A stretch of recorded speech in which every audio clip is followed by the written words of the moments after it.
I'll just show you how to replace the battery in a 2010 Ford Ka remote key fob.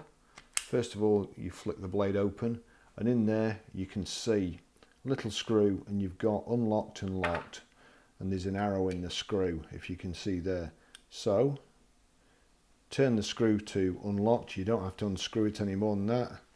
Flick that out. That's the battery there. I'll flick the battery out. It's a 2032. Put this back in reverse order, but you have to, that kind of locates under there. So in like so, with that flat there, kind of like so, and then bend it in. Flip that back to lock. That's it done.